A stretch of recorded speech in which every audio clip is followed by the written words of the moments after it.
This fake passport is going straight in the trash where it belongs, and you can explain to the police why you thought you could fool a federal officer.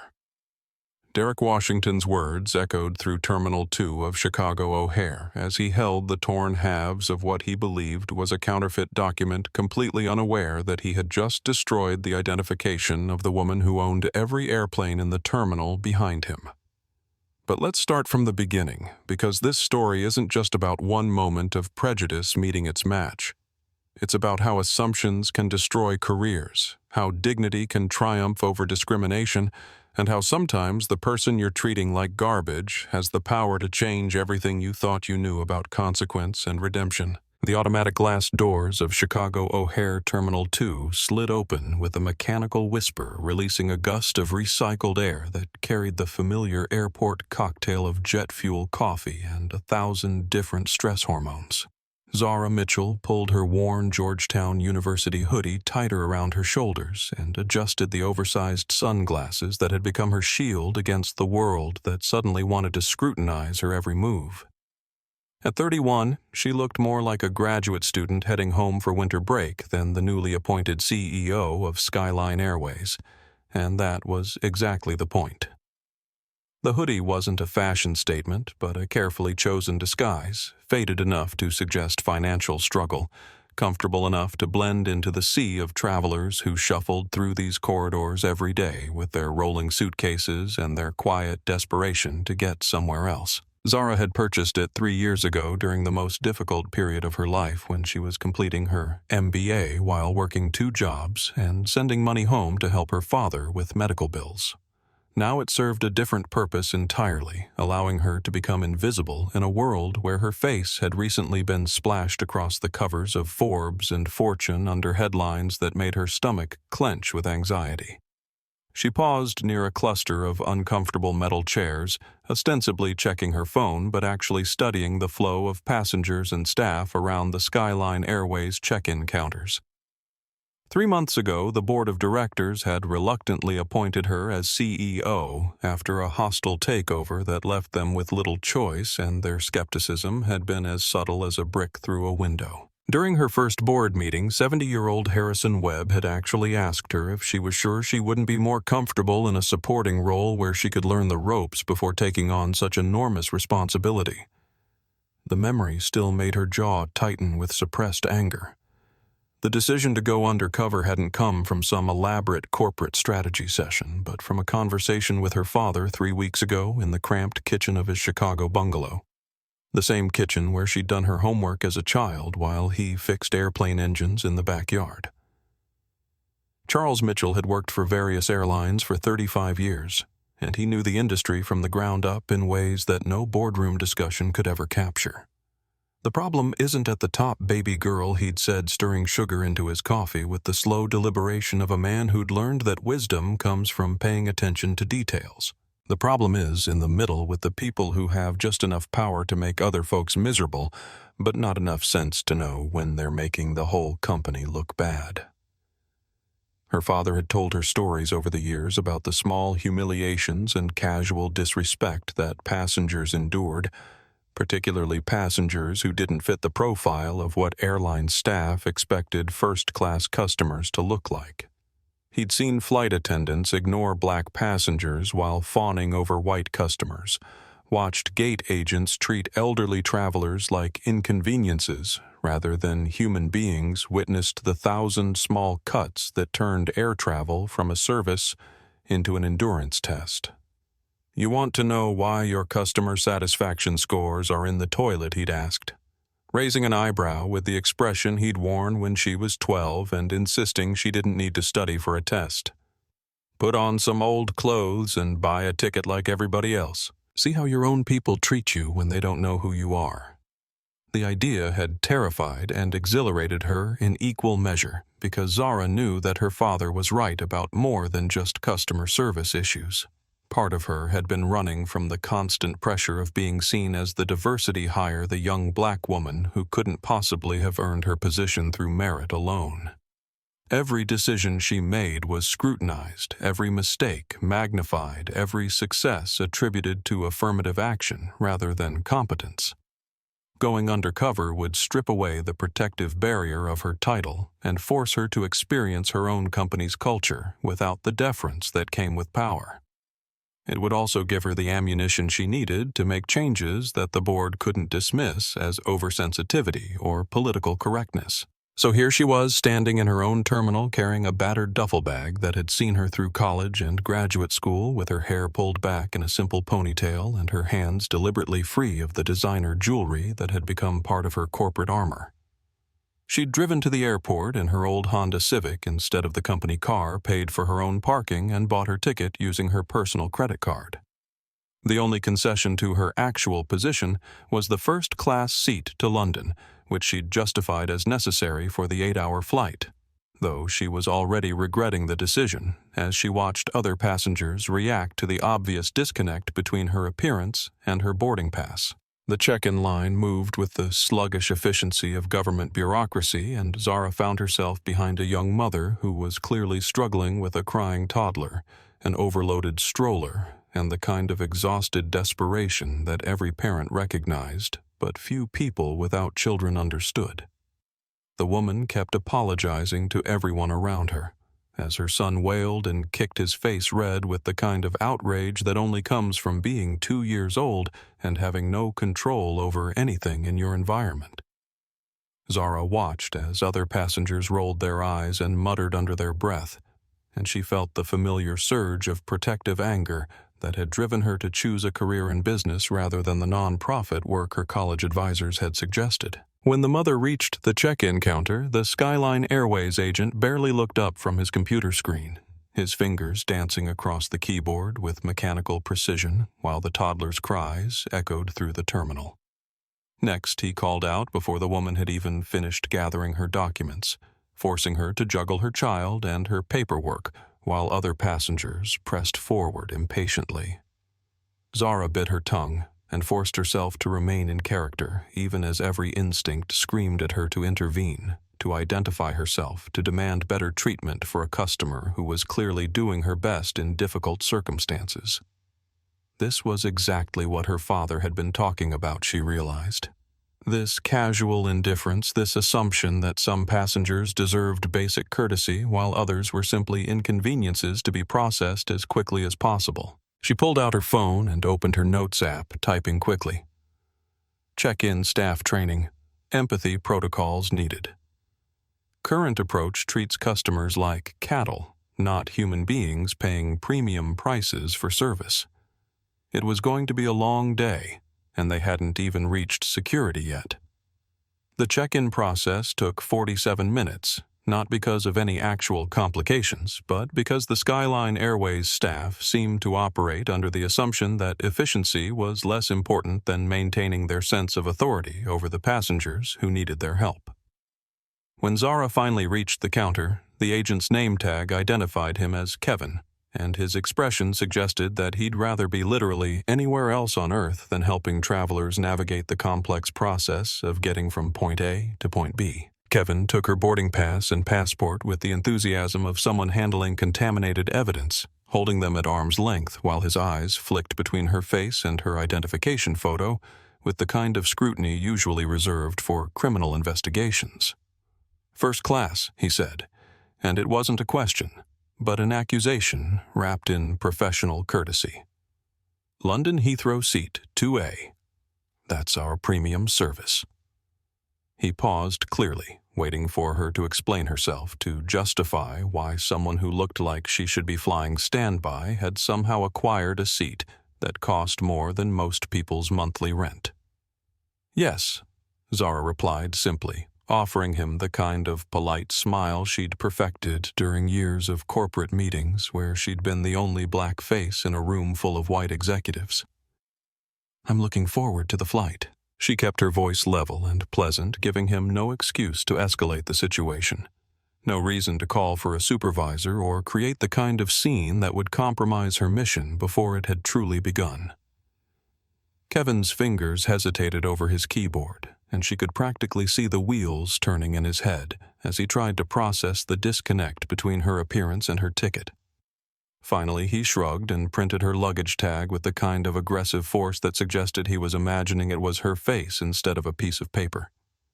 "Gate K14, he said, slapping the tag onto her duffel bag with unnecessary violence.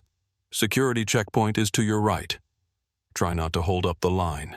The dismissal was clear, but Zara had been dismissed by better people than Kevin, and she simply nodded and moved away from the counter. Her bag now officially checked and her boarding pass clutched in her hand, like a ticket to understanding what her customers really experienced when they flew Skyline Airways. She'd learned more in 47 minutes than 6 months of customer service reports had taught her, and the education was just beginning.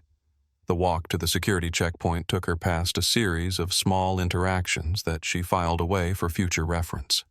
She watched a gate agent refuse to help an elderly man find his gate because information desks are clearly marked, saw a baggage handler literally throw a suitcase onto a cart while its owner watched in horror, and witnessed a customer service representative hang up on someone who was clearly in distress about a missed connection. Each incident was small, easily dismissed as isolated bad behavior or the result of a particularly stressful day, but together they painted a picture of a company culture that had forgotten the basic principle that customers were human beings, deserving of respect rather than obstacles to be overcome.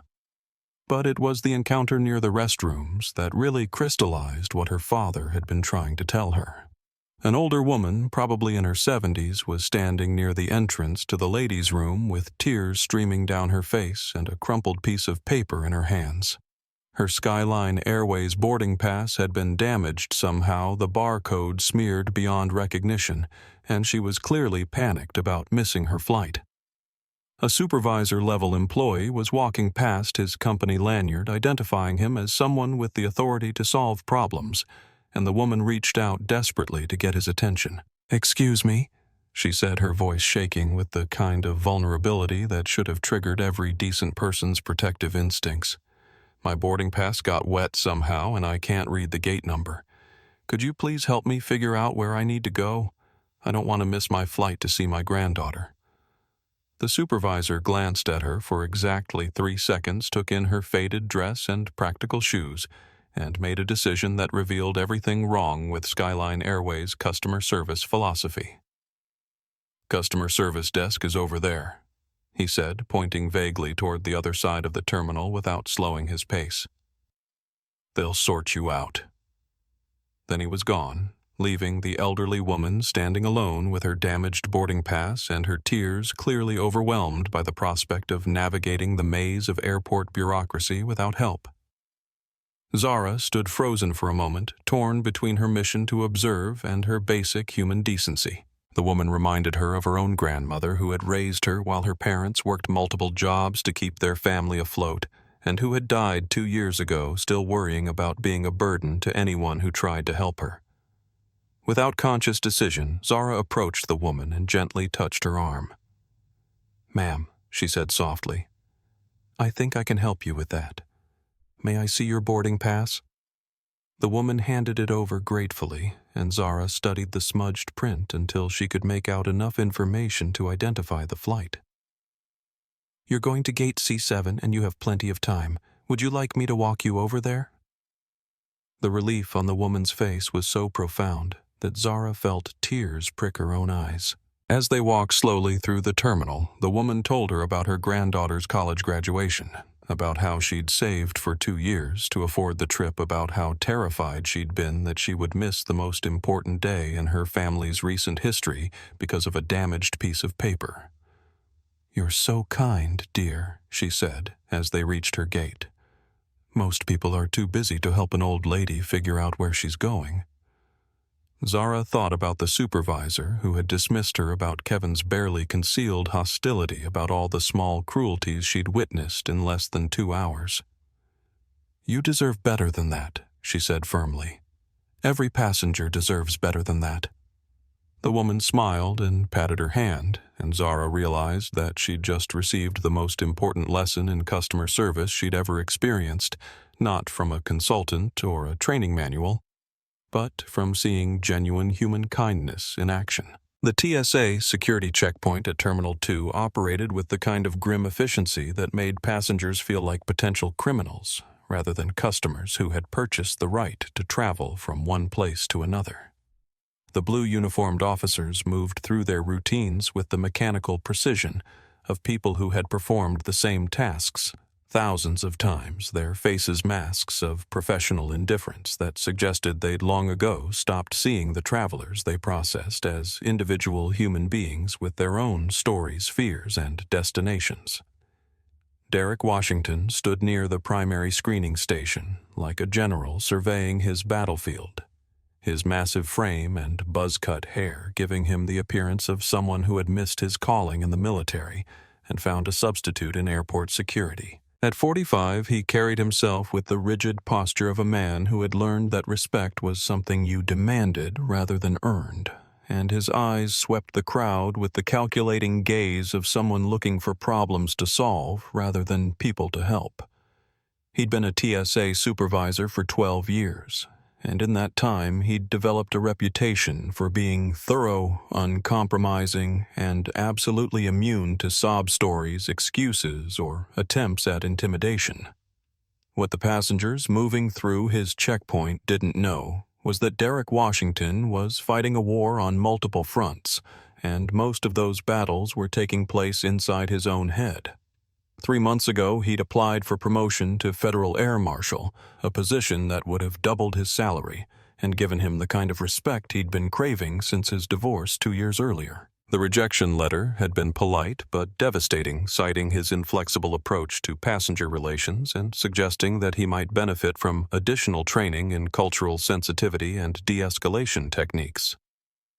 The words had burned in his mind like acid, particularly because they echoed similar criticisms from his ex-wife, his teenage daughter, and his former supervisor at the Chicago Police Department, where he'd worked for 8 years before a series of complaints about excessive force had encouraged him to seek employment elsewhere.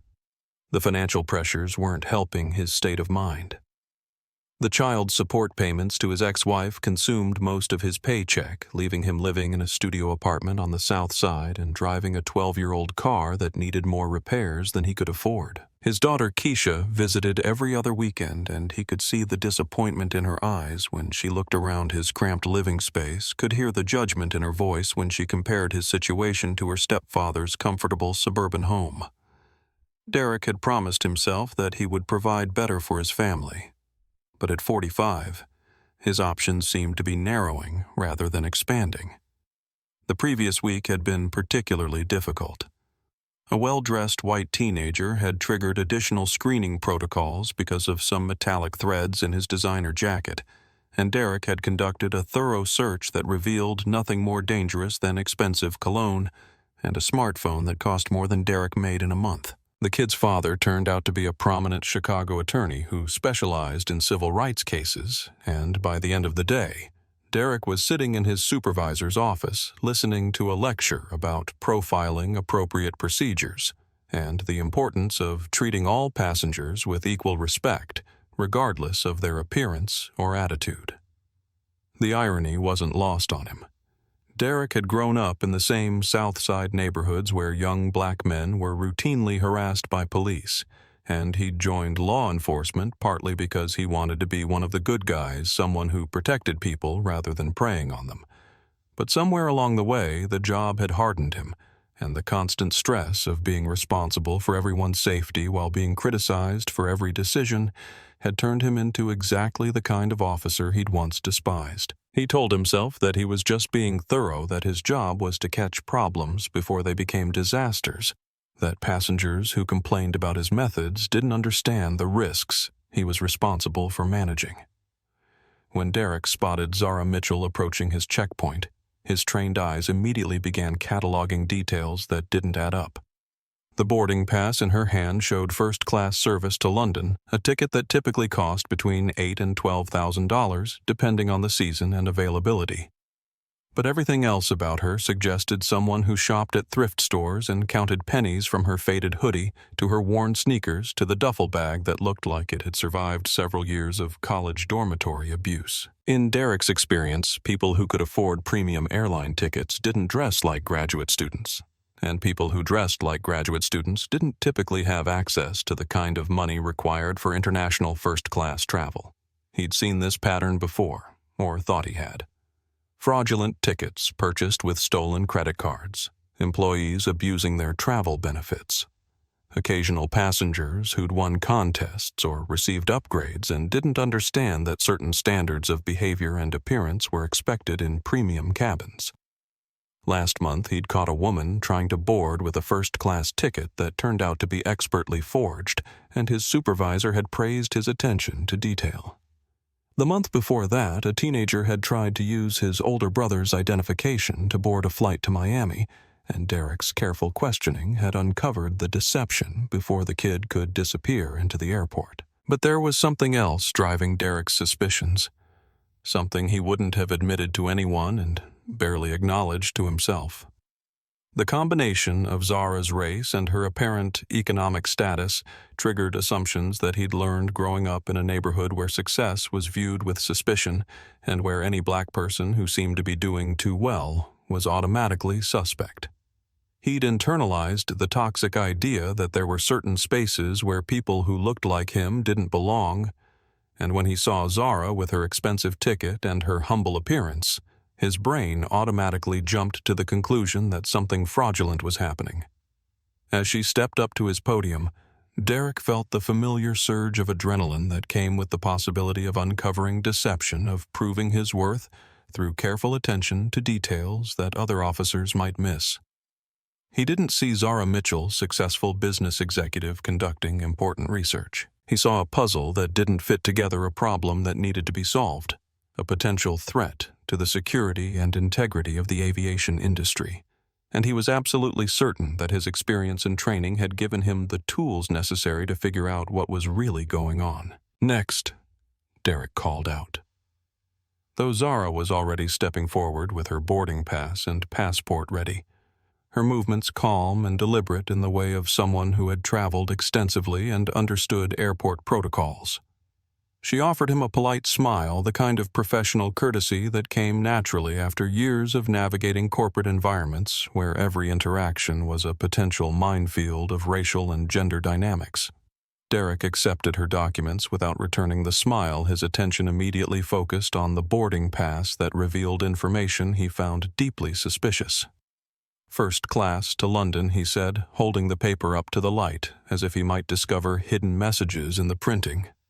"Seat 2A. That's premium service." His tone carried an undertone of skepticism that made several passengers in line behind Zara exchange uncomfortable glances. "Yes, sir," Zara replied evenly, maintaining eye contact without appearing defiant. A delicate balance she'd learned through countless interactions with authority figures who seemed determined to find fault with her presence in spaces they considered inappropriate for someone who looked like her. "I'm looking forward to the flight." Derek flipped open her passport, comparing the photo to her face with the kind of scrutiny usually reserved for international border crossings rather than domestic security checkpoints. The document was clearly genuine, with all the proper security features and none of the obvious signs of tampering that characterized most fraudulent identification. But something about the situation continued to gnaw at his professional instincts. "What's the purpose of your travel?" He asked a question that wasn't part of standard TSA protocols, but which he justified to himself as necessary due diligence. Business Zara answered, simply offering no additional details that might complicate the interaction or provide ammunition for further questioning. She could feel the eyes of other passengers on her, could sense the familiar mixture of curiosity and discomfort that accompanied any situation where a black person was being subjected to additional scrutiny by law enforcement. A middle-aged white businessman behind her checked his watch loudly and sighed, clearly irritated by what he perceived as an unnecessary delay. What kind of business? Derek pressed his voice, taking on the aggressive edge that had earned him complaints in the past, but which he continued to use because it often revealed deception in people who were trying to hide something from him. "You work for a company that sends employees to London first class, or is this some kind of personal trip that you're calling business for tax purposes?" The question crossed several lines of appropriate professional conduct, but Zara recognized that challenging Derek's authority at this point would only escalate a situation that was already attracting unwanted attention. "I work in corporate consulting," she said, which was technically true given that her role as CEO often involved consulting with other executives about industry best practices. "I'm attending meetings with potential clients."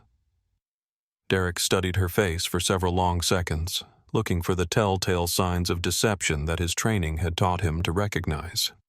But Zara's expression remained perfectly calm, and her story was vague enough to be believable, while specific enough to suggest that she wasn't simply making things up on the spot. Still, something about the entire situation felt wrong to him, like a puzzle with pieces that didn't quite fit together no matter how hard he tried to force them into place. "Corporate consulting," he repeated slowly, as if testing the words for authenticity. "And these clients of yours, they're paying for first-class travel for someone who looks like she shops at Goodwill." The insult was delivered with enough plausible deniability that Zara couldn't call him on it directly, but the meaning was clear to everyone within earshot. Behind her, an elderly woman muttered something under her breath about respect and proper treatment, while the businessman continued to demonstrate his impatience through increasingly dramatic gestures. A young woman with purple hair pulled out her phone and began recording discreetly, sensing that the interaction was moving beyond normal security procedures into something more problematic. Zara felt heat rising in her cheeks, but she forced herself to maintain her composure, knowing that any display of anger or frustration would be used as evidence that she was the problem, rather than Derek's increasingly inappropriate behavior. "I believe my appearance and my travel arrangements are my own business, Officer Washington," she said quietly, reading his name tag. "Is there anything specific about my documentation that concerns you?" The use of his name seemed to catch Derek off guard momentarily, and he realized that their conversation was being observed and possibly recorded by other passengers. He was walking a fine line between thorough security procedures and harassment, and his supervisor's warnings about passenger complaints echoed in his mind. But his pride and his conviction that something was wrong with this situation prevented him from backing down. "Everything about your documentation concerns me," Derek said, raising his voice enough to establish his authority for the benefit of the crowd. "First-class tickets to international destinations don't grow on trees, and people who can afford them usually look like they can afford them. You want to convince me this is legitimate, you're going to need to provide some additional information about how you acquired this ticket." The demand was clearly outside the scope of TSA authority, but Derek counted on most passengers being intimidated enough by his uniform and his aggressive demeanor to comply with whatever he asked, rather than risk missing their flights.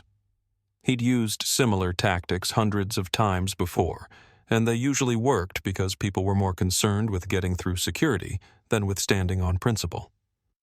But as Derek stared into Zara's eyes, he saw something that he hadn't expected. Instead of fear or defensiveness, he saw the kind of calm confidence that came from someone who was accustomed to being challenged and who had learned how to handle confrontations without losing her dignity. It was the expression of someone who knew exactly who she was and what she was worth, regardless of what other people thought about her appearance or her right to occupy certain spaces. "Officer Washington Zara," said her voice carrying a note of steel that made Derek's supervisor, who had been watching the interaction from across the checkpoint, begin walking in their direction. "I've provided you with valid identification and a legitimate boarding pass.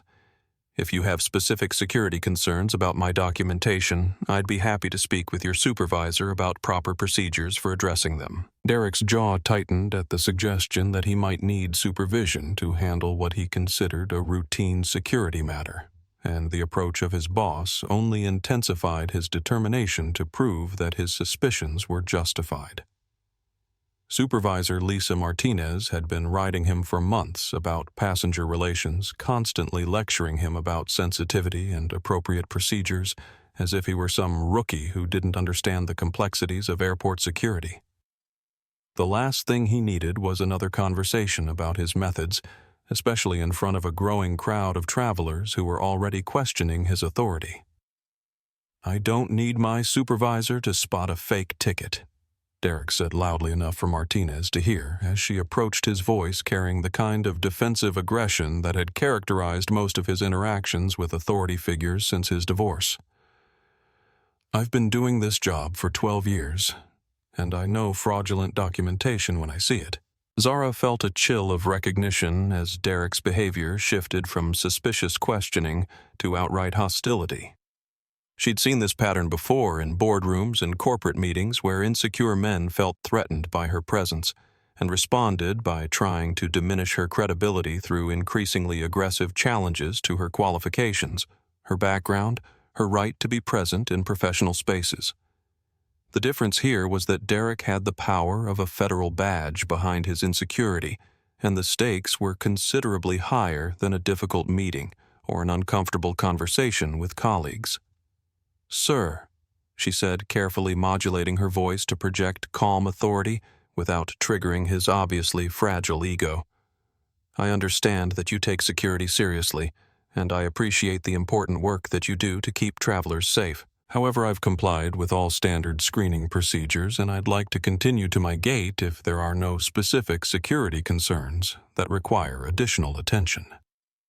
The reasonable tone of her response only seemed to inflame Derek's suspicions further, because, in his experience, guilty people often tried to sound cooperative and professional when they were attempting to talk their way out of legitimate scrutiny. He'd heard similar speeches from con artists, credit card fraudsters, and identity thieves who thought they could use polite language and confident demeanor to avoid the consequences of their criminal behavior. "Your ticket doesn't match your appearance," Derek said, bluntly abandoning any pretense of diplomatic language in favor of direct confrontation.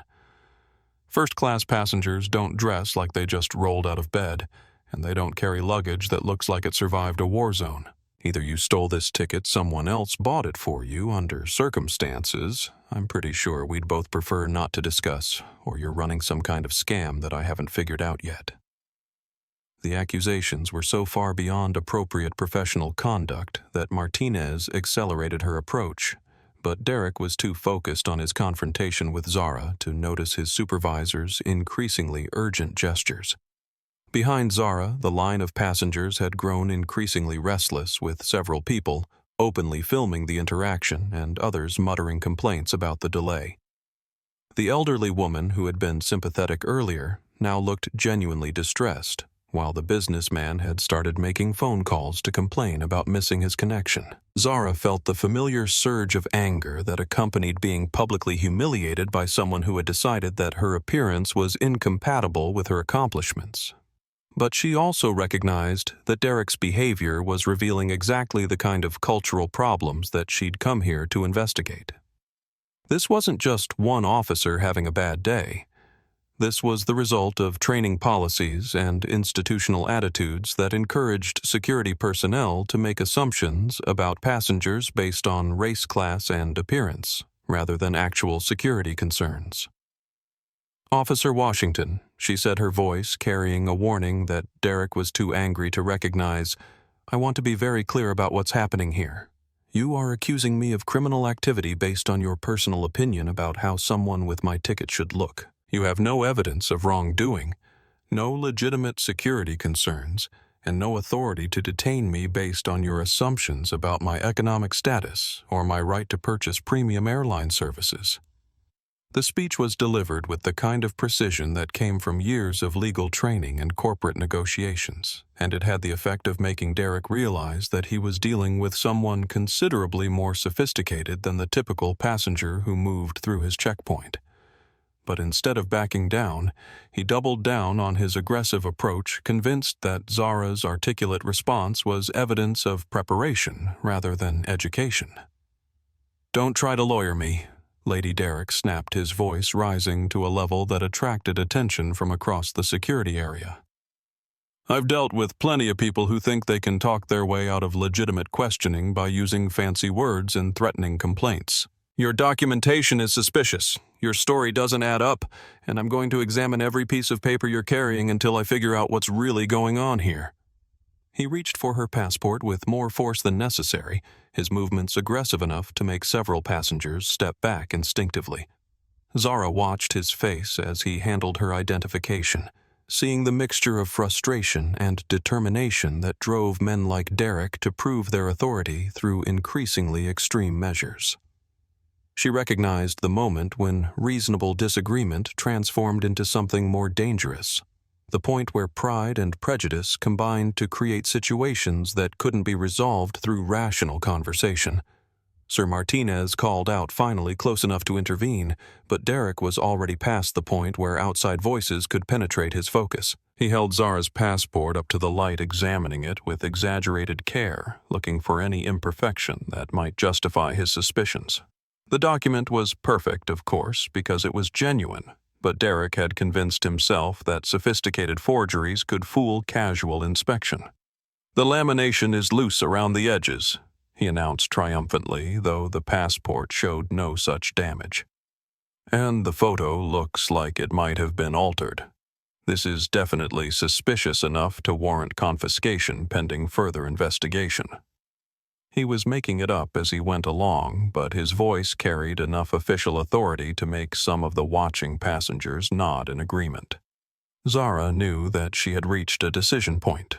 She could reveal her identity and end the confrontation immediately, but doing so would compromise her investigation and rob her of the credibility she needed to make changes based on first-hand experience rather than second-hand reports. Alternatively, she could continue to endure Derek's harassment and document every aspect of his behavior for future training and disciplinary purposes, but that approach carried the risk that his aggression might escalate into something even more damaging. "Officer Washington," she said quietly, her voice carrying an undertone of finality that Derek should have recognized as a warning. "If you damage federal property based on false accusations, you will face consequences that extend far beyond anything your supervisor might have planned for you. I strongly suggest that you return my passport and allow me to proceed to my gate." But Derek Washington was too far down the path of his own self-destruction to turn back now, and Zara Mitchell was about to learn exactly how far prejudice and insecurity could drive a man who had confused authority with power and respect with fear. The sound of tearing paper cut through the ambient noise of the security checkpoint, like a gunshot followed by a collective gasp from the passengers who had been watching Derek Washington's increasingly erratic behavior with growing alarm. He held the two halves of Zara's passport in his hands like trophies, his chest heaving with the adrenaline rush that came from what he believed was a decisive victory over someone who had tried to challenge his authority with fraudulent documentation. "There," Derek said triumphantly, his voice carrying across the checkpoint with the kind of satisfaction that came from proving himself right after being questioned by someone he considered unqualified to judge his professional competence. "Now it's definitely invalid. You can't travel internationally with a damaged passport, and attempting to use forged federal documents is a felony that carries serious prison time." Zara stared at the destroyed passport in Derek's hands, feeling a strange sense of detachment as she processed what had just happened.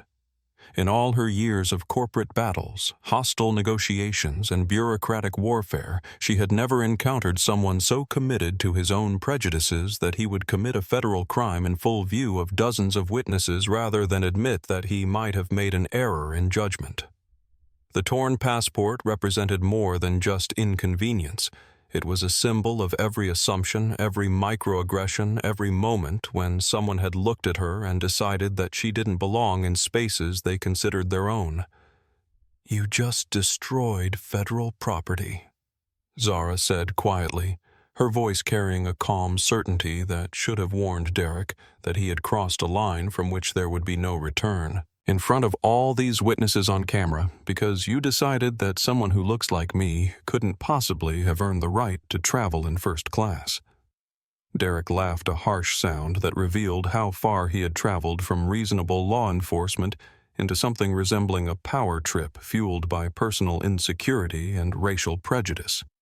"Save the civil rights speech for someone who cares," he said, tossing the torn passport pieces onto the metal table with casual dismissal. "I've heard it all before from people who think they can cry discrimination every time they get caught breaking the law." Behind Zara, the crowd of passengers had grown larger and more agitated, with several people openly recording the interaction, while others called for security supervisors to intervene. Martinez was pushing through the crowd now, her face pale with the realization that her most problematic officer had just created a public relations nightmare that would require immediate damage control and probably federal investigation. But Zara wasn't focused on the crowd or the approaching supervisor. She reached into her pocket and pulled out her phone, scrolling through her contacts until she found the number she needed. The action seemed to amuse Derek, who interpreted it as a desperate attempt to call a lawyer or file a complaint that he was confident would be dismissed once the facts of the case were properly explained to his superiors. "Go ahead and call whoever you want," Derek said with the arrogance of someone who had convinced himself that his badge would protect him from any consequences. "Call the airport police, call the FBI, call your congressman if you think it'll help. I'm a federal officer doing my job, and destroying suspicious documentation is well within my authority."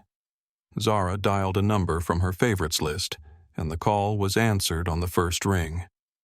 "This is James Park," said a deep voice that carried the authority of someone accustomed to handling emergencies for powerful people.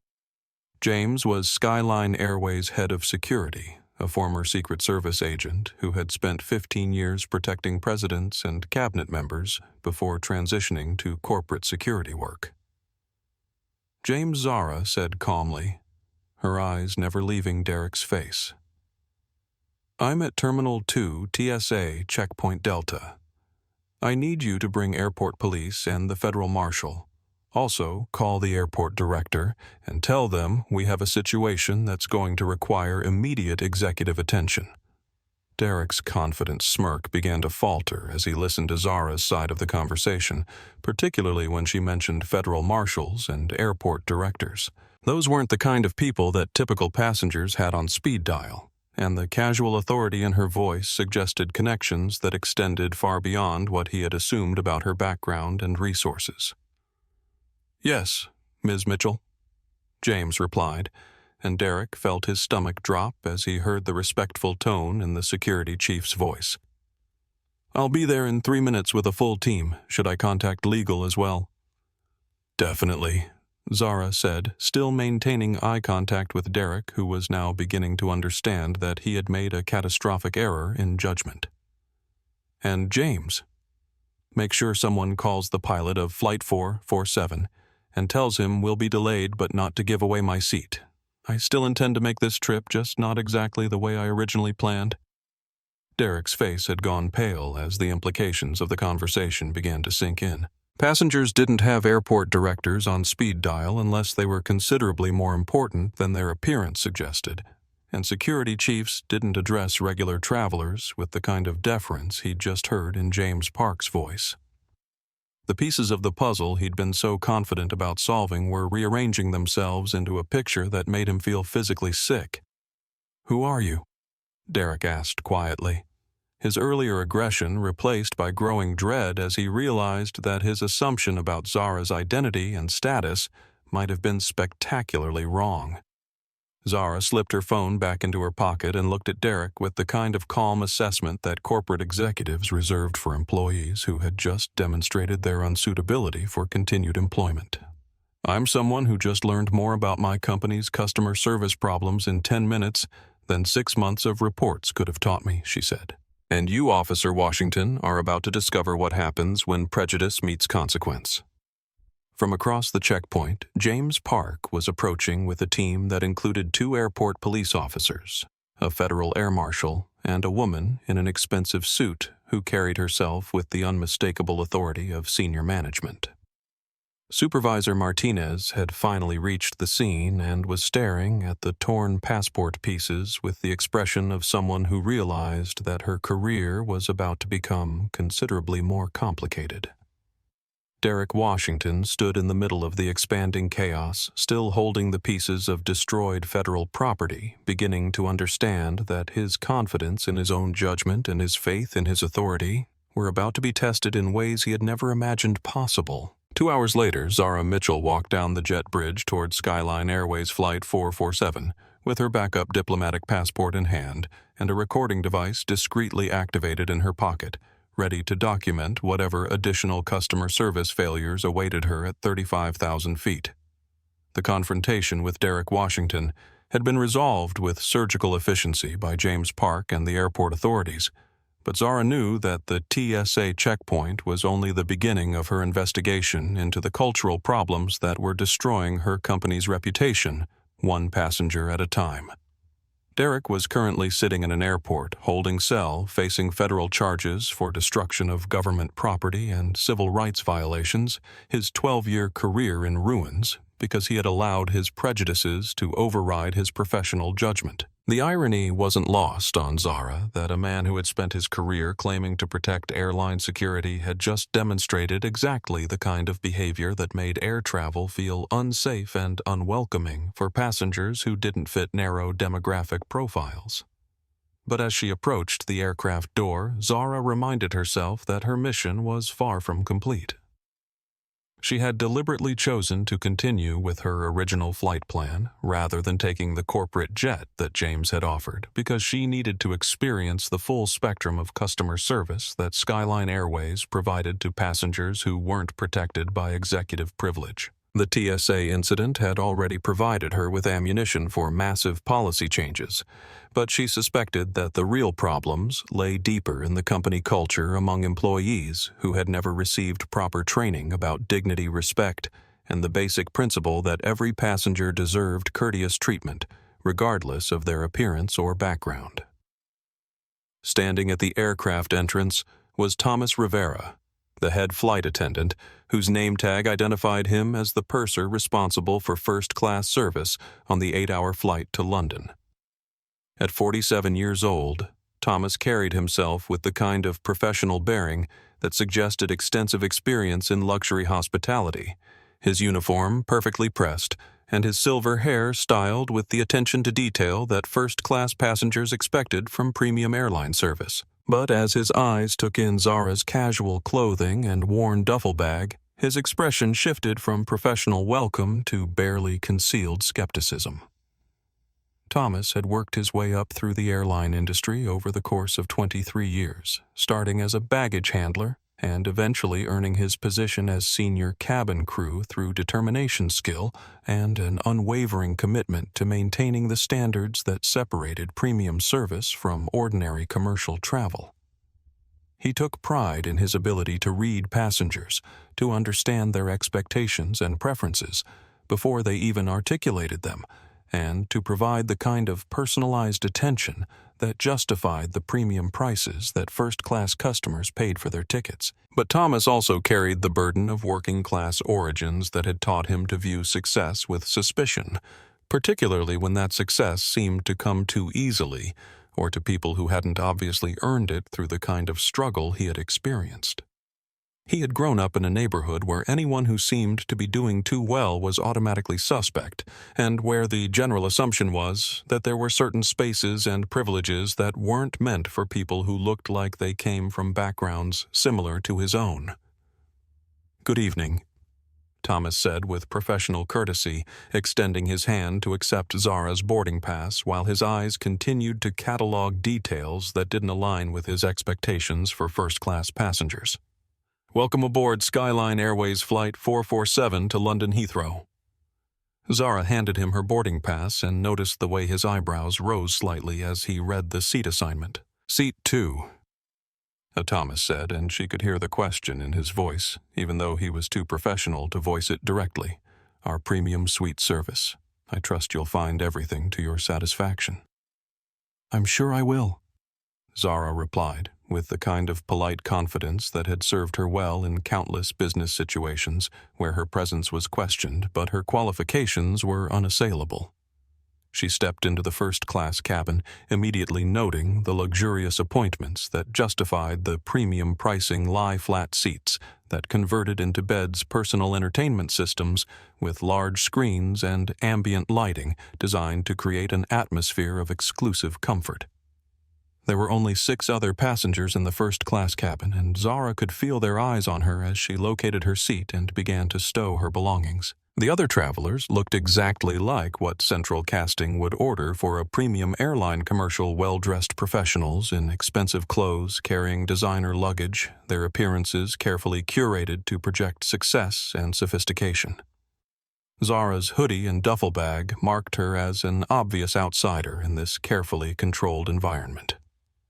As she settled into seat 2, Zara noticed Thomas whispering with another flight attendant, a younger woman whose name tag identified her as Jessica. Their conversation was too quiet for her to hear, but their body language suggested that they were discussing something they found problematic about her presence in the cabin. Thomas kept glancing in her direction while Jessica shook her head with the kind of disapproval that suggested they were questioning whether Zara belonged in first class. "Excuse me," came a voice from across the aisle, and Zara looked up to see an elderly woman with kind eyes and perfectly styled white hair. "I'm Eleanor Walsh, and I couldn't help but notice that you seem to be traveling alone. Is this your first time in first class?" The question could have been condescending, but Eleanor's tone was genuinely warm, and Zara sensed that the older woman was simply trying to be friendly rather than challenging her right to occupy premium seating. "Thank you for asking," Zara replied with a smile. "I don't fly first class very often, so I'm looking forward to experiencing the service." Eleanor nodded approvingly. "Well, you've chosen an excellent airline. I've been flying with Skyline for 30 years, and Thomas provides wonderful service. He'll take very good care of you." She paused, then added with a slight frown, "Although I must say the younger crew members don't always seem to have the same attention to detail that the experienced staff provides." From the galley area, Zara could hear Thomas giving instructions to the other flight attendants, his voice carrying the authority of someone who had earned his position through years of experience and who expected his team to maintain the standards he had established. But she also detected an undertone of irritation that suggested he was dealing with something he considered problematic, and she had a strong suspicion that she was the source of his concern. As the boarding process continued, Zara observed the interactions between the crew and the other first-class passengers, noting the immediate attention and deferential service that was provided to travelers who looked the part of premium customers. Thomas personally greeted each passenger, addressing them by name and asking about their preferences for drinks and meal service. Jessica moved through the cabin with warm towels, newspapers, and amenities that were offered with genuine enthusiasm. But when it came time for pre-flight beverage service, something interesting happened. Thomas made his way through the cabin with a silver tray of champagne and premium spirits, stopping at every seat except Zara's. The omission was so obvious that Eleanor Walsh noticed it and shot a disapproving look in Thomas's direction, but he seemed oblivious to her concern as he continued his service routine. Zara pressed her call button and waited. Jessica appeared a moment later, her expression polite but noticeably cooler than the warmth she had shown to other passengers. "Yes?" she asked, without offering any of the courtesies that typically accompanied first-class service. "Could I possibly get a glass of water?" Zara asked pleasantly, testing whether the omission had been accidental or deliberate. "We'll be starting beverage service shortly after takeoff," Jessica replied without making eye contact. "Please wait until we're airborne." Eleanor Walsh leaned across the aisle. "Excuse me, dear," she said to Jessica with the authority of someone accustomed to being heard, "but I believe beverage service has already started. Mr. Harrison in 1A is enjoying a scotch, and the gentleman in 3B has champagne. Surely you could bring this young lady a glass of water." Jessica's face flushed slightly at being called out by a passenger, particularly one whose frequent flyer status and long relationship with the airline commanded respect. "Of course," she said tightly. "I'll bring that right away." But the damage was already done, and Zara realized that she was about to spend the next 8 hours discovering exactly how Skyline Airways treated customers who didn't meet their unstated criteria for premium service. The education was going to be expensive, uncomfortable, and probably infuriating, but she was grimly determined to experience every moment of it so that she could make the changes necessary to ensure that no other passenger would be subjected to the kind of discrimination she was already experiencing.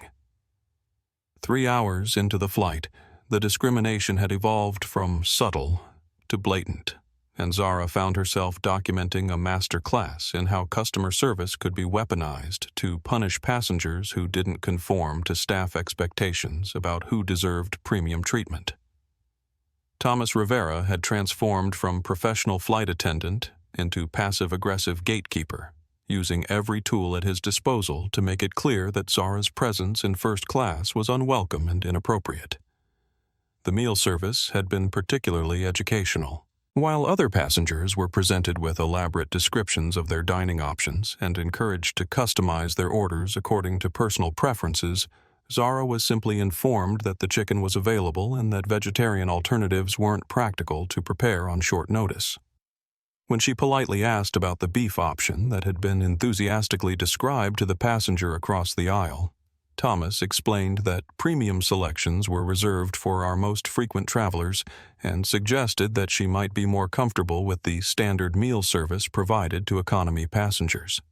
Eleanor Walsh had watched these interactions with increasing indignation, and during a quiet moment when Thomas was busy in the galley, she leaned over to speak with Zara directly. "My dear," she said in a low voice that carried decades of experience dealing with discrimination in various forms.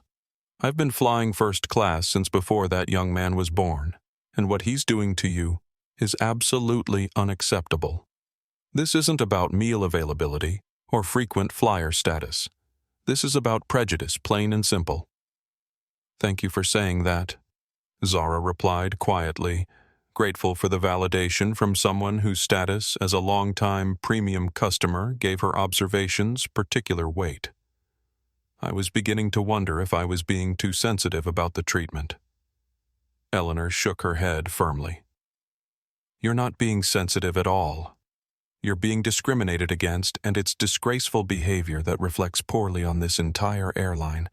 I intend to file a complaint with management as soon as we land." She paused, studying Zara's face with the shrewd assessment of someone who had spent decades evaluating people in professional settings. "You carry yourself like someone who's accustomed to being in charge. What line of work are you in?" The question presented Zara with an interesting dilemma. She could continue to maintain her cover, which was already compromised by the TSA incident and the obvious attention from James Park's security team, or she could trust Eleanor with information that might prove useful in documenting the discrimination she was experiencing. "I work in airline management," she said carefully. "I'm traveling to London for meetings about customer service protocols." Eleanor's eyes sharpened with interest. "How fascinating. Then you're seeing firsthand exactly the kind of problems that need to be addressed in this industry." She glanced toward the galley where Thomas was visible through the open curtain. "I hope you'll have the opportunity to share your observations with people who have the authority to make changes." Before Zara could respond, Thomas emerged from the galley carrying a tray of hot towels for passenger refreshment, a standard amenity that was typically offered every few hours during long-haul flights. Once again, he made his way through the cabin, providing service to every passenger except Zara, the omission so deliberate that even other passengers began to notice the pattern of discrimination. "Excuse me," called out the businessman in seat 3B, a distinguished-looking man whose expensive watch and tailored clothing suggested significant wealth and influence. "I think you missed the young lady in 2A." Thomas paused, his professional facade slipping slightly as he was forced to acknowledge his deliberate exclusion of Zara from standard service protocols. "We're conserving towels due to supply constraints," he said smoothly, offering the kind of plausible explanation that was difficult to challenge directly, but which everyone present recognized as nonsense. The businessman frowned. Supply constraints. You just gave me a second towel because I mentioned that my hands felt dry. Surely you can spare one for a fellow first-class passenger. The confrontation was exactly what Thomas had been trying to avoid, because it forced him to choose between maintaining his discrimination against Zara and openly defying a high-status passenger who was calling him out for unprofessional behavior. His face flushed with embarrassment as he realized that his prejudice had been exposed in front of witnesses who couldn't be intimidated or dismissed. Of course, Thomas said, tightly retrieving a towel from his tray and offering it to Zara with the enthusiasm of someone handling contaminated evidence. My apologies for the oversight. Zara accepted the towel with gracious dignity, but she could see the anger burning in Thomas's eyes at being forced to provide her with service that he considered inappropriate for someone of her appearance and perceived social status. She realized that the confrontation had escalated beyond mere poor customer service into something more personal and potentially dangerous. 20 minutes later, the situation reached its breaking point. Thomas approached Zara's seat, carrying a glass of tomato juice on a tray, ostensibly offering her a beverage that she hadn't requested, but which he explained was complimentary for all first-class passengers. As he leaned over to place the drink on her tray table, the aircraft encountered a minor bump of turbulence, the kind of insignificant movement that experienced flight crew handled routinely without spilling anything. But instead of steadying the glass or waiting for the movement to pass, Thomas allowed the tomato juice to splash across Zara's lap and notebook, the red liquid soaking through her clothing and destroying the notes she had been taking about the discrimination she was experiencing. The accident was so obviously deliberate that several passengers gasped audibly, and Eleanor Walsh immediately reached for her call button. "Oh my goodness," Thomas said with exaggerated concern, his voice carrying the kind of false sympathy that fooled no one. "I'm so sorry about that. Turbulence can be so unpredictable. Let me get you some napkins to clean up." But as he reached for napkins from the galley, Thomas's expression shifted into something resembling satisfaction, and Zara realized that the beverage incident had been carefully planned as retaliation for the earlier confrontation about towel service. She was sitting in first-class seating covered in tomato juice, her dignity deliberately undermined by a flight attendant who had decided that humiliating her was more important than maintaining professional standards. "That was no accident," Eleanor Walsh said loudly enough for the entire cabin to hear her voice carrying the moral authority of someone who had witnessed injustice and refused to remain silent. "That was a deliberate attack on this passenger, and I demand that you call the captain immediately." Thomas's facade finally cracked completely. "Ma'am, I understand you're upset about the spill, but accidents happen during flights and making accusations against crew members is inappropriate. Perhaps you should focus on enjoying your own flight experience rather than involving yourself in situations that don't concern you." The dismissal of Eleanor Walsh was the final mistake Thomas could afford to make because she was exactly the kind of influential passenger whose complaints carried weight with airline management and whose loyalty was worth millions of dollars in revenue over the course of her relationship with Skyline Airways. But more importantly, she was a witness whose testimony would be impossible to dismiss or discredit. Eleanor stood up from her seat with the dignity of someone who had spent decades fighting discrimination in various forms and who wasn't about to allow it to continue on her watch. "Young man," she said in a voice that carried absolute moral authority, "I have been flying with this airline for 30 years. And I have never seen such disgraceful behavior from any crew member. You have deliberately discriminated against this passenger, denied her standard service, and now physically assaulted her with a beverage. This is criminal behavior, and I will personally ensure that it has consequences." The confrontation in the first-class cabin had attracted attention from passengers throughout the aircraft, and word of the incident quickly spread to the flight deck where Captain Maria Santos was monitoring the situation through reports from her cabin crew supervisor. As a 20-year veteran of commercial aviation and one of the first Latina pilots to achieve captain status with a major airline, Santos understood exactly how discrimination could poison the atmosphere of a flight and create situations that threatened both passenger safety and company reputation. Thomas, she said over the intercom, her voice carrying the unmistakable authority of someone who commanded a crew of 12 and bore ultimate responsibility for everyone aboard her aircraft. Please report to the flight deck immediately. Jessica will assume purser duties for the remainder of the flight.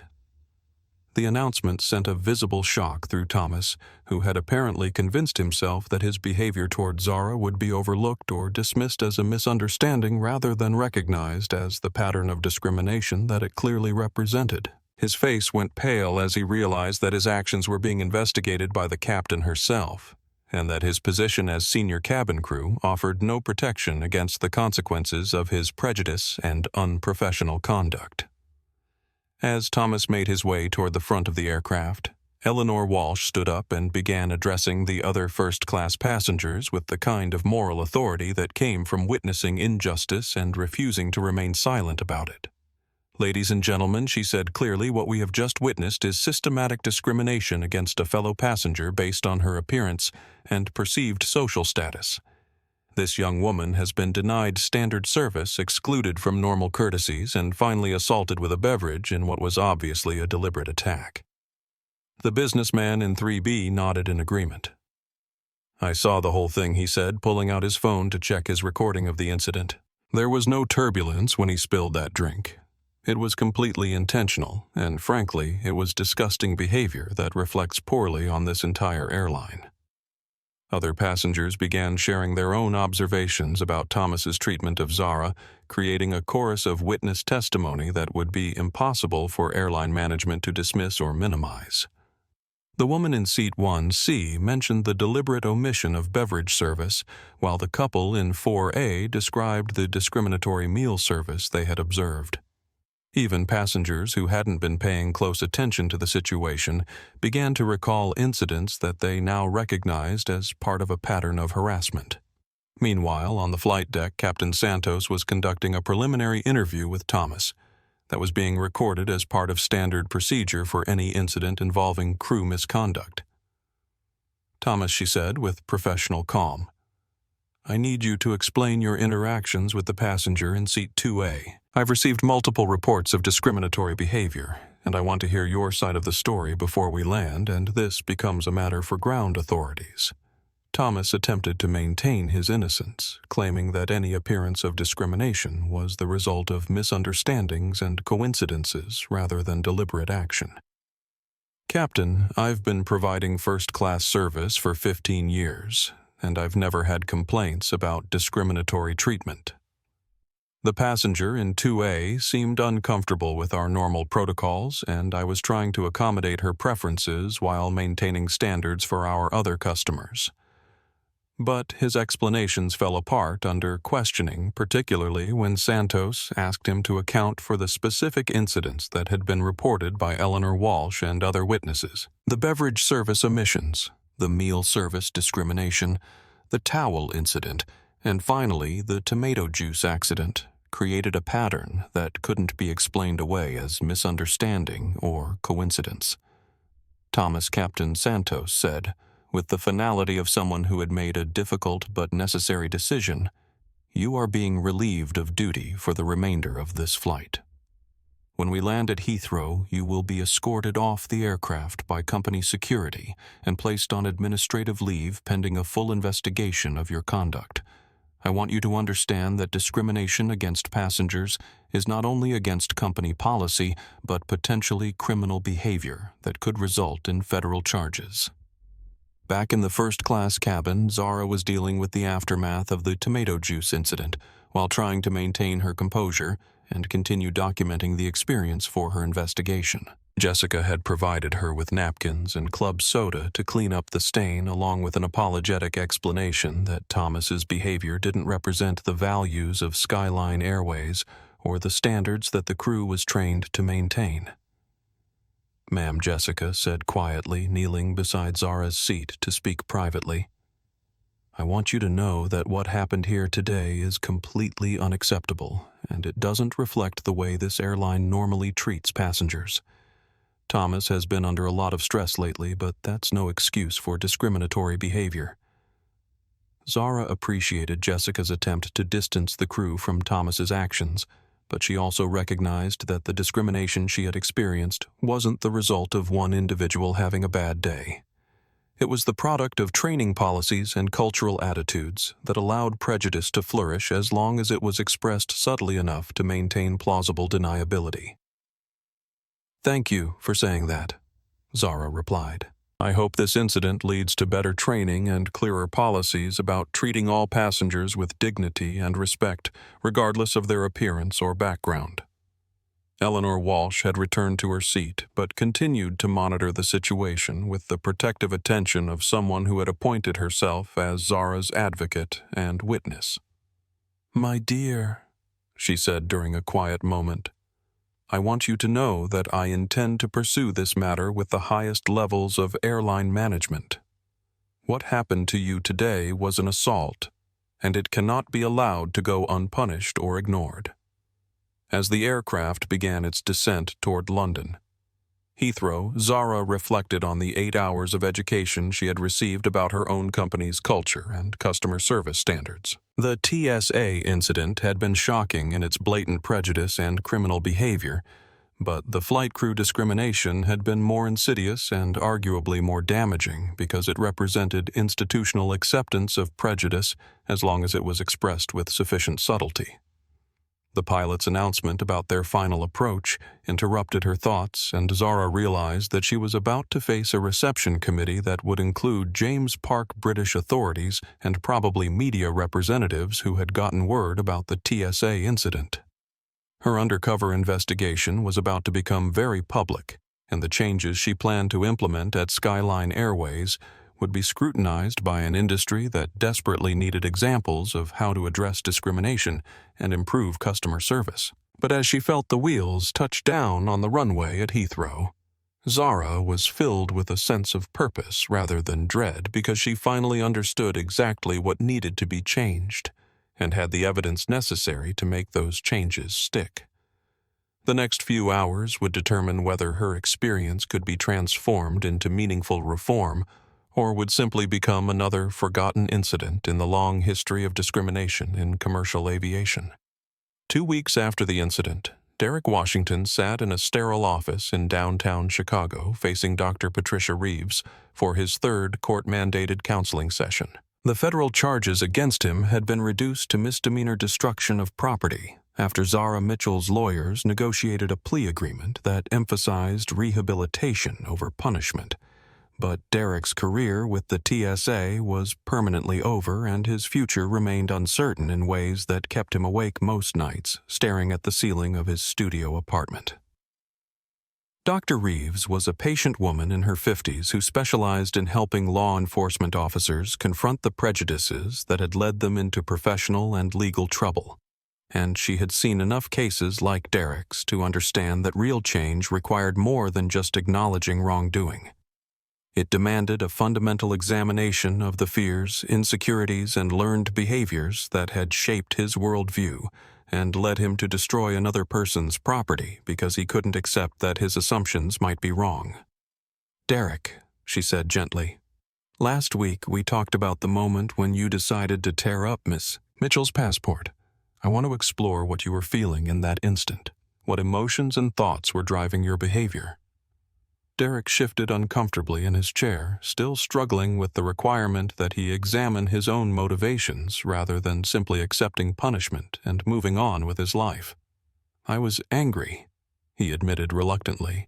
"She was challenging my authority, making me look like I didn't know how to do my job, and I just wanted to prove that I was right about her being a fraud." "But you knew the passport was genuine," Dr. Reeves pointed out. "Your training had taught you to recognize authentic documents, and you found no evidence of tampering or forgery, so what made you so certain that she was deceiving you?" The question forced Derek to confront the uncomfortable truth that his suspicions had been based on prejudice rather than professional expertise. She didn't look like someone who could afford a first-class ticket, he said finally. People who dress like they shop at thrift stores don't usually fly international business, and when I see something that doesn't add up, my job is to investigate until I figure out what's really going on. Dr. Reeves nodded thoughtfully. Tell me about your daughter, Derek. How do you think she would feel if someone treated her the way you treated Miss Mitchell, making assumptions about her capabilities based on her appearance? The comparison hit Derek like a physical blow because Keisha was 15 years old and had already experienced enough discrimination to make her careful about how she dressed, spoke, and carried herself in public. She was an honor student with dreams of becoming a doctor. But Derek had watched her confidence erode under the weight of teachers who assumed she was less intelligent than her white classmate store clerks who followed her through shopping malls and police officers who looked at her with suspicion rather than respect. That's different, Derek said, though his voice lacked conviction. Keisha is a good kid who works hard and follows the rules.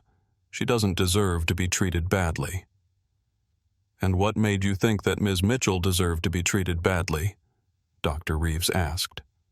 What evidence did you have that she was anything other than a successful professional traveling for business purposes? Derek couldn't answer the question honestly, without admitting that his judgment had been based entirely on racial and class prejudices, that he had learned growing up in neighborhoods where success was viewed with suspicion, and where any black person who seemed to be doing too well was automatically assumed to be involved in something illegal or fraudulent. He had spent his entire career in law enforcement telling himself that he was one of the good guys, but his treatment of Zara Mitchell had revealed the extent to which he had internalized the same toxic attitudes that had made his own life difficult. Meanwhile, across the Atlantic, Thomas Rivera was participating in a similar process of forced self-examination as part of the diversity training program that Skyline Airways had implemented in response to the discrimination incident. Unlike Derek, Thomas hadn't been arrested or charged with a crime, but his behavior toward Zara had cost him his position as senior cabin crew and placed him on unpaid leave, pending the completion of an extensive retraining program. The training sessions were conducted by Dr. Jennifer Martinez, a former flight attendant who had transitioned into diversity consulting after experiencing her own battles with discrimination in the airline industry. She understood the pressures and cultural dynamics that shaped crew behavior, but she also recognized that meaningful change required more than just lectures about proper customer service protocols. Thomas, she said during their individual counseling session, "You've worked very hard to achieve your position with this airline, and you clearly take pride in providing excellent service to passengers. Help me understand what was different about your interaction with Ms. Mitchell." Thomas struggled to articulate his motivations without revealing the class-based prejudices that had driven his behavior. "I've always believed that first-class service should maintain certain standards," he said carefully. When passengers don't dress appropriately or seem unfamiliar with premium service expectations, it can affect the experience for other customers who have paid substantial amounts for exclusive treatment. Dr. Martinez recognized the coded language that Thomas was using to justify his discrimination without explicitly acknowledging his prejudice. "Tell me about your own background, Thomas. What was your family's economic situation when you were growing up?" The question touched on painful memories that Thomas had spent years trying to overcome. His father had worked in a factory for 30 years before losing his job to corporate downsizing, and his mother had cleaned houses for wealthy families while struggling to afford decent clothes for her children. Thomas had learned early that appearance mattered, that people made judgments about worth and capability based on superficial characteristics, and that success required not only hard work, but also the ability to look and act like you belonged in spaces that were traditionally reserved for people from different backgrounds. "We didn't have much money," Thomas admitted. "I learned to recognize quality because my mother cleaned houses for people who had everything we couldn't afford. I worked hard to earn my position in this industry because I wanted to be part of something elegant and sophisticated, not just another working-class person serving people who were born with advantages I never had." Dr. Martinez nodded with understanding. "And when you saw Miss Mitchell in first class, what did that represent to you?" Thomas was quiet for a long moment, processing emotions and memories that he had never examined closely. "I guess I was angry," he said finally. "Here was someone who looked like she came from the same kind of background I did, but she was sitting in a seat that costs more money than my father made in a month. It felt like she was getting something for free that I had to work 15 years to afford, and I resented her for it." The admission was painful but necessary, because it revealed the way Thomas had internalized societal messages about worth and deservedness, messages that had led him to police other people's access to privileges based on his own insecurities about class and status. His discrimination against Zara hadn't been motivated by racial prejudice, but by class resentment and the false belief that some people were more deserving of respect and service than others. Dr. Martinez helped Thomas understand that his anger had been misdirected, that the real problem wasn't passengers who didn't fit his expectations, but a society that made people like him feel that dignity and respect were luxuries to be rationed based on economic status and appearance. The solution wasn't to deny good service to people who reminded him of his own struggles, but to recognize that everyone deserved to be treated with courtesy and professionalism, regardless of their background or circumstances. Both Derek and Thomas were beginning to understand that their behavior toward Zara Mitchell had been symptoms of larger problems in their own thinking, problems that required ongoing work to address. The counseling sessions were uncomfortable and often painful, but they were also providing them with tools to recognize their own prejudices and make different choices in future interactions with people who challenged their assumptions about who belonged in certain spaces. 6 months after the incident, Zara Mitchell found herself sitting in a conference room at the Bridges Foundation, a nonprofit organization that specialized in facilitating difficult conversations about race, class, and privilege. She had agreed to participate in a mediated dialogue with Derek Washington and Thomas Rivera, not because she felt any obligation to forgive them, but because she believed that understanding the roots of discrimination was essential to preventing future incidents. The session was being facilitated by Dr. Elena Whitfield, a psychologist who had spent decades helping people navigate conversations about prejudice and harm. Eleanor Walsh was present as a witness and supporter, having insisted on participating despite her advanced age and the emotional difficulty of reliving the flight incident. The room was comfortable but formal, designed to encourage honest conversation while maintaining appropriate boundaries between people who had been on opposite sides of discriminatory encounters. Derek entered the room first, looking older than his 45 years, and carrying himself with the subdued manner of someone who had spent months confronting uncomfortable truths about his own behavior and motivations. The confident authority that had characterized his interactions with airport passengers had been replaced by genuine humility and the kind of careful self-awareness that came from extensive therapy and soul-searching. Thomas arrived a few minutes later, his appearance similarly transformed by months of introspection and education about the impact of his actions on other people. The proud professionalism that had defined his identity as senior cabin crew had evolved into something more thoughtful and empathetic, though Zara could see that he was still struggling with the shame of having behaved so badly toward a passenger who had done nothing to deserve his hostility. "Thank you all for being here." Dr. Whitfield began, her voice carrying the calm authority of someone who had mediated hundreds of similar conversations. "This dialogue is not about forgiveness or reconciliation, though those things may emerge naturally. Our goal is understanding, helping everyone involved gain insight into how discrimination operates and how we might prevent similar incidents in the future." Derek was the first to speak, his voice halting as he struggled to find words adequate to express his regret and his growing understanding of what he had done. "Ms. Mitchell," he said, looking directly at Zara for the first time since their confrontation at the airport, "I owe you an apology that goes beyond what I did to your passport. I destroyed federal property, but more importantly, I attacked your dignity and your right to travel without being harassed because of how you looked." He paused, gathering his thoughts before continuing.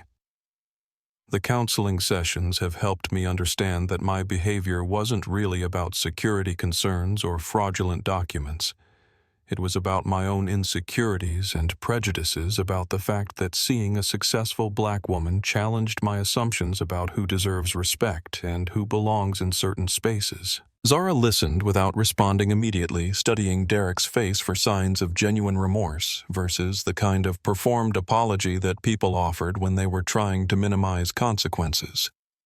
But what she saw was authentic pain and self-awareness, the expression of someone who had genuinely grappled with his own demons and emerged with a different understanding of himself and the world around him. Thomas took longer to find his voice clearly struggling with emotions that were still raw and difficult to articulate. "Ms. Mitchell," he said finally, "what I did to you on that flight was cruel and unprofessional, and there's no excuse for it. I've spent months trying to understand why I treated you so badly, and the truth is that seeing you in first class triggered my own insecurities about class and worth." He looked down at his hands before continuing. "I grew up poor, and I learned to believe that respect and good treatment were things you had to earn through appearance and status. When I saw you in clothes that reminded me of my own struggles, I resented you for having access to privileges that I thought should be reserved for people who looked the part." Eleanor Walsh spoke up from her position as witness and supporter. "Young man," she said, with the moral authority that had made her such a powerful advocate during the flight incident, "what you're describing is not unique to you. Many people struggle with these feelings, but most of them don't assault passengers with beverages or deny basic service to paying customers." Thomas nodded, accepting the criticism without defensiveness. "You're absolutely right, and I'm not trying to excuse my behavior. I'm trying to understand it so that I can do better in the future. The diversity training has helped me see that my prejudices hurt not just the people I targeted, but also myself, because they prevented me from treating everyone with the dignity they deserve." Dr. Whitfield guided the conversation toward deeper exploration of the cultural and institutional factors that had contributed to the discrimination Zara experienced. Derek talked about the law enforcement culture that had taught him to view certain populations with suspicion, while Thomas described the airline industry's unspoken hierarchies that privileged certain types of passengers over others. Zara found herself sharing her own experiences with discrimination in corporate environments, describing the constant pressure of being seen as a diversity hire and the way that prejudice operated through assumptions about competence, qualifications, and deservedness. The conversation revealed how personal prejudices intersected with institutional biases to create environments where discrimination flourished even when official policies prohibited it. "What I've learned from this experience," Zara said toward the end of the session, "is that individual accountability is important, but it's not enough. We have to address the training policies and cultural messages that teach people to make assumptions about others based on appearance, race, and class." Derek and Thomas both nodded in agreement, and Dr. Whitfield noted that their willingness to engage in difficult self-examination was exactly the kind of personal work that needed to accompany broader institutional changes. The session ended without formal forgiveness or reconciliation, but with a shared understanding that discrimination was a problem that required ongoing attention and commitment from everyone involved. As they prepared to leave, Eleanor Walsh approached Derek and Thomas with the directness that had made her such an effective advocate. "I want you both to know," she said, "that your willingness to examine your own behavior gives me hope that other people can learn and change as well. But I also want you to understand that the real test will be how you handle similar situations in the future when no one is watching, and when it would be easier to fall back into old patterns." Both men nodded soberly, understanding that their participation in the dialogue was only the beginning of a longer process of personal growth and professional development that would require sustained effort and vigilance against their own biases and prejudices. 1 year after the incident that had transformed her understanding of her own company's culture, Zara Mitchell stood at the podium of the International Aviation Customer Service Conference in London, preparing to deliver a keynote address that would detail the comprehensive reforms she had implemented at Skyline Airways. The audience included airline executives, government regulators, and customer service professionals from around the world, all eager to hear how a discrimination crisis had been transformed into an industry-leading model for respectful passenger treatment. The changes at Skyline Airways had been swift, comprehensive, and remarkably effective. Customer satisfaction scores had increased by 47% in the past year, while discrimination complaints had dropped to virtually zero through a combination of enhanced training, clear policies, and accountability measures that made it clear that prejudicial treatment of passengers would result in immediate termination. The airline had also implemented a passenger advocate program inspired by Eleanor Walsh's intervention during the flight incident that provided travelers with a clear path for reporting discrimination and seeking resolution. Ladies and gentlemen, Zara began, her voice carrying the confidence of someone who had earned her authority through both success and suffering. 1 year ago, I experienced discrimination at the hands of my own employees because they made assumptions about my worthiness based on my appearance and background. Today, I want to share with you how that painful experience became the catalyst for transforming not just my company, but our entire approach to customer service. She clicked to her first slide, which showed side-by-side statistics comparing Skyline Airways' performance before and after the implementation of dignity-based service protocols. The numbers were impressive, but more importantly, they represented hundreds of thousands of passengers who were now treated with respect, regardless of their appearance, accent, or perceived social status. Derek Washington was in the audience, having been hired by Skyline Airways as a diversity trainer specializing in unconscious bias education for security and customer service personnel. His transformation from aggressive TSA officer to thoughtful educator had been remarkable, and his willingness to share his own story of prejudice and redemption had made him an effective advocate for change within the law enforcement and aviation security communities. My role now, Derek had explained to a group of TSA supervisors during a recent training session, is to help other officers recognize the prejudices that I allowed to destroy my career and hurt innocent people. When I see someone who doesn't fit my expectations for a particular type of passenger, my job is to examine my assumptions rather than harassing them for not conforming to my biases. Thomas Rivera had also found redemption through service, though his path had been different from Derek's. After completing his diversity training and anger management counseling, he had been offered a position with the Skyline Airways Customer Service Excellence Team, where he used his experience with both discrimination and premium hospitality to train flight crews about treating all passengers with dignity and respect. Every passenger who boards our aircraft, Thomas had told a group of new flight attendants during their orientation, deserves to be treated like the most important person on the plane, regardless of what they're wearing, how they sound, or where they came from.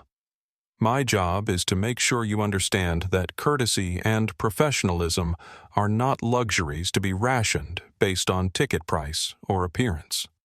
Eleanor Walsh had become the unofficial spokesperson for the Passenger Advocate Program, using her status as a longtime premium customer to champion the rights of travelers who might not have the resources or influence to fight discrimination on their own. At 83 years old, she approached her advocacy work with the energy of someone who had found renewed purpose in fighting injustice wherever she encountered it. "Age has given me the freedom to speak truth to power," Eleanor had said during a recent television interview about discrimination in travel.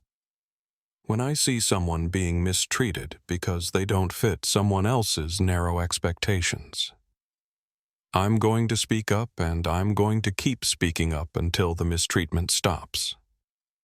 As Zara concluded her keynote address, she reflected on the personal growth that had accompanied her professional achievements.